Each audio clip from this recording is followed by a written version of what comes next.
Oggi siamo qui presenti di persona in questa cornice inedita, seppur distanziati e in numero ridotto, seguendo e rispettando le direttive imposte per celebrare le lavoratrici e i lavoratori tutti. Ci teniamo molto, prima di iniziare questa manifestazione, a dedicare un minuto di silenzio e raccoglimento in ricordo dei caduti sul lavoro. Un pensiero particolare va all'amico e collega, dirigente sindacale della FIT CISL, Marcello Greggio, tristemente scomparso all'affetto dei propri cari questo giovedì. Lascio dunque la parola al segretario generale della CGIL Aldo Marturano. A lui il compito di aprire con il suo intervento questa manifestazione. Prego. Grazie. Gentili ospiti, istituzioni, cari amiche e cari amici, cari compagni e cari compagni, non è stato semplice né scontato decidere di celebrare nuovamente il 1° maggio in piazza. Da livello nazionale al territorio è stata molta la preoccupazione che passasse un messaggio sbagliato, che si rafforzasse il diffuso sentire del liberi tutti. Un sentimento comprensibile a oltre un anno dall'inizio della pandemia, ma che non fa i conti con la realtà. Con gli oltre 3 milioni di morti nel mondo e le quasi 120.000 vittime del nostro paese. Un'emergenza tutt'altro che finita. Ciò nonostante, con un approccio di grande prudenza, abbiamo deciso di cogliere l'opportunità che la legge ci mette a disposizione, ossia la possibilità di manifestare in forma statica. Avrete notato che non siamo nella piazza dove tradizionalmente celebriamo il 1° maggio, piazza che abbiamo ceduto su loro richiesta ai commercianti per evitare in una fase così difficile per tutti sterili contrapposizioni. Ma ciò che conta è il riappropriarci di un luogo in cui le istanze, le rivendicazioni, le conquiste delle lavoratrici e dei lavoratori hanno da sempre avuto voce e spazio. Lo scorso anno, il 1° maggio padovano, lo ricordiamo tutti, doveva avere una valenza nazionale. L'emergenza sanitaria lo ha impedito. La nostra speranza è che l'appuntamento sia solo rimandato. Nel frattempo siamo qui e da molti anni a questa parte, questo a mio parere, un 1° maggio che va oltre la mera celebrazione. È più che mai una festa dei lavoratori viva e attuale. Ci consente di ricordare e ringraziare quanti hanno contribuito a realizzare e a consegnarci un paese libero, democratico, antifascista, e con ciò mi riferisco alle migliaia di anziane e di anziani che nell'ultimo anno hanno perso la vita. Così come ci permette di ringraziare i medici, le tante operatrici, i tanti operatori, gli ausiliari della sanità e del settore sociosanitario, che hanno costituito la vera frontiera della lotta al Covid, una parte di loro fino all'estremo sacrificio. Tra i più esposti, consentitemi di annoverare le cassiere dei supermercati, sempre troppo poco citate e ringraziate, alle quali anche oggi, come da qualche anno a questa parte, viene negata la possibilità di festeggiare il 1° maggio.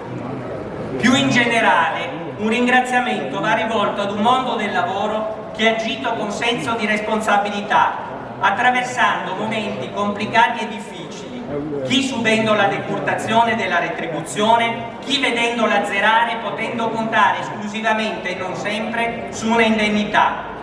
In entrambi i casi mai dando luogo a tensioni sociali, grazie anche al blocco dei licenziamenti da noi fortemente voluto e ottenuto, che va prorogato per tutti fino al 31 di ottobre. Ma il mio e il nostro pensiero non può non andare innanzitutto al quasi 1 milione di posti di lavoro persi. Non può non andare alle tantissime donne e tantissimi giovani, la stragrande maggioranza, ai quali non sono stati dati né tutele né risposte perché non ce ne sono. E questo il risultato di oltre 20 anni di leggi sbagliate, di un approccio culturale e politico che ha voluto perseguire il trionfo del libero mercato a tutti i costi e le cui conseguenze ci consegnano una società diseguale, fatta di pochi ricchi sempre più ricchi e di tanti poveri. Nell'ultimo anno in Italia se ne sono aggiunti un ulteriore milione. Una società che penalizza le donne giovani. Agghiaggianti dati Istat dell'ultimo trimestre del 2020. Su 101.000 posti di lavoro persi, 99.000 hanno riguardato le donne, soltanto 2.000 gli uomini. Così come un numero ancora più sconfortante sono i 700.000 inattivi, cioè coloro che un lavoro non lo cercano più. Sono tendenze che riguardano anche il nostro territorio. L'occupazione si è ridotta di 17.000 unità, 10.000 donne e 7.000 uomini. Di questi ben 14.000 sono inattivi, prevalentemente ancora una volta donne nella fascia di età 25-34 anni. A Padova, inoltre, il dato che preoccupa maggiormente è che per la prima volta da tanti anni si è scesi sotto la soglia dei 400.000 occupati. I settori più coinvolti sono quelli della ristorazione, dell'alberghiero, del turismo, in particolare il turismo termale. Ma a fronte di questo quadro, anche laddove l'economia grazie alla pandemia è cresciuta, e mi riferisco al commercio online, le condizioni di chi vi lavora sono pessime. Turni massacranti, un carico di lavoro all'inverosimile, paghe inadeguate, spesso assenza di contratti ed un algoritmo che stabilisce chi far lavorare e chi no. Condizioni inaccettabili e indegne. A maggior ragione se si pensa che a capo di queste multinazionali ci sono ancora una volta i più ricchi del mondo. Se un merito ha avuto la pandemia è stato di mettere a nudo e radicalizzare ingiustizie e disuguaglianze che esistevano già. Ultima vicenda in ordine di tempo, quella dei vaccini. È scandaloso che questi farmaci salvavita... Grazie al segretario. Invito adesso il sindaco di Padova, Sergio Giordani, a raggiungermi. La ringraziamo, sindaco. Sì, prego. La ringraziamo per la sua presenza, sindaco. Prego.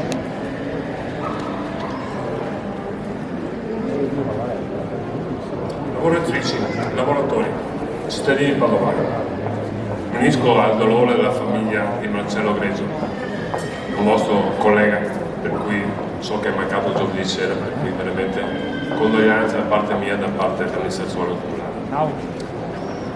Quello che oggi celebriamo è un 1° maggio molto difficile, certamente uno dei più difficili del quello ad oggi. Dopo che lo scorso anno la pandemia ha impedito lo svolgimento di questa importante manifestazione, giustamente CGIL e CISL hanno fortemente voluto tenerla oggi, sia pure in forma ridotta. E come segno di speranza e vicinanza a tutti i lavoratori è un momento di riflessione sul futuro del lavoro. Vi voglio anche ringraziare per aver scelto di spostare questo appuntamento dalla tradizionale sede di Piazza dei Signori, un luogo simbolico per tutti i lavoratori, a qui, davanti al municipio, la casa di tutti i padovani, per permettere lo svolgimento del mercato e non realizzare qui 99.000 e non solo nomi. Non credo serva a commentare. L'Istat, sempre lo stesso rapporto, ci dice che il tasso di disoccupazione giovanile è quasi il 30%, esattamente il 29,7%, collocandosi agli ultimi posti in Europa. Cresce il tasso di disoccupazione complessivo e quello degli inattivi. Si amplia la fascia dei cosiddetti scoraggiati, quelli che ormai un lavoro non lo cercano più. Un quadro drammatico, al quale si aggiunge la crisi dei lavoratori autonomi e delle partite IVA. Qui la crisi a macchia di leopardo e ha colpito più alcune categorie di altri, spesso tra gli altri baristi e ristoratori, ma anche i titolari di palestre, agenzie di viaggio, prompolari di lavoratori dello spettacolo, salvando altre, come esempio quelle del settore alimentare. Ma in generale, il mondo del commercio e dei servizi campo e continueremo a fare ogni possibile iniziativa che possa aiutare chi ha perso il lavoro e comunque in difficoltà, sia essi sono lavoratori dipendenti che autonomi. Non ragioniamo per categorie, sono prima di tutto le persone, le famiglie, alle quali manca dignità del lavoro e questo non è accettabile. Allo stesso tempo continuiamo a sostenere e mettere in campo ogni iniziativa che possa far ripartire il lavoro, che favorisca le imprese e i lavoratori. Questa è la priorità della nostra amministrazione. Oggi, pur con limiti.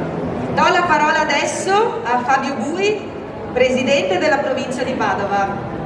Prego.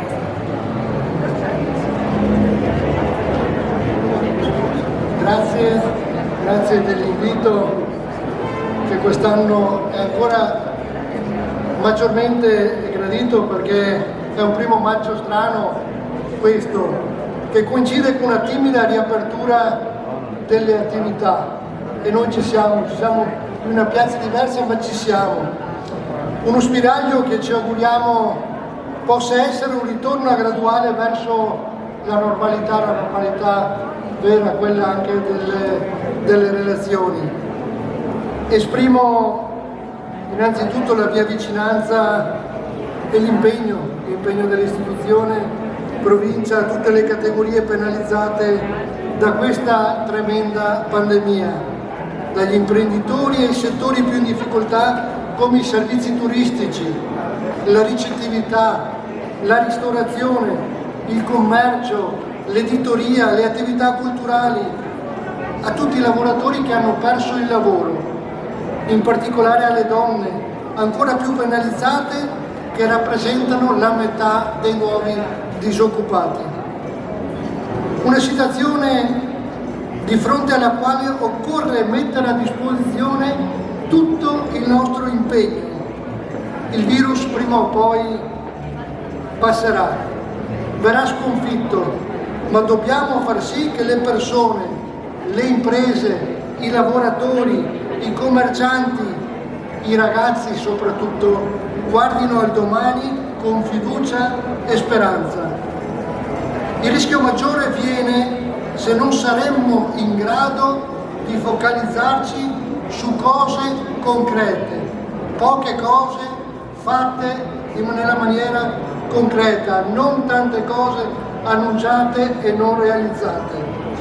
Per questo siamo convinti e sono convinto si debba puntare su progetti e opere che siano realizzati in tempi rapidi e risultano fondamentali per ripartire. Abbiamo concentrato molti sforzi sulla ripartenza delle scuole, sui trasporti. Dobbiamo concentrarci da qui a fine anno, ma dobbiamo concentrarci perché la scuola da settembre riparta in sicurezza, si rimanga a scuola fino a fine anno, permanendo questa situazione, anche laddove c'è da ripensare ai tempi della scuola per renderla maggiormente sicura. Come provincia abbiamo varato un programma triennale di opere pubbliche, cantieri, investimenti su strade, scuole, trasporti, ambiente e progetti per traghettare fuori dalla tempesta il territorio padovano. Un investimento da 517 milioni di euro suddivisi in 3 anni. Per riprendere anche le condizioni e gli aspetti sociali, si chiede adesso cosa succede, cosa facciamo.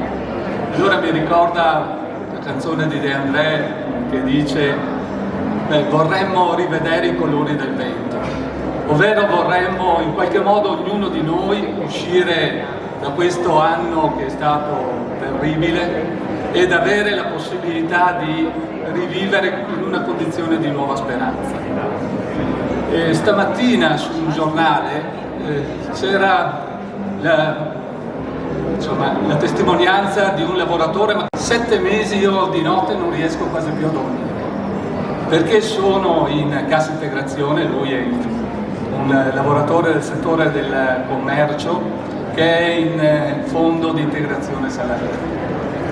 E non riuscire a dormire. Una delle nostre regole, adesso siamo di fronte a un nuovo importante piano di ripresa e di resilienza, deve permettere gli spostamenti, forza e spostamento, sono il prodotto che fa il lavoro.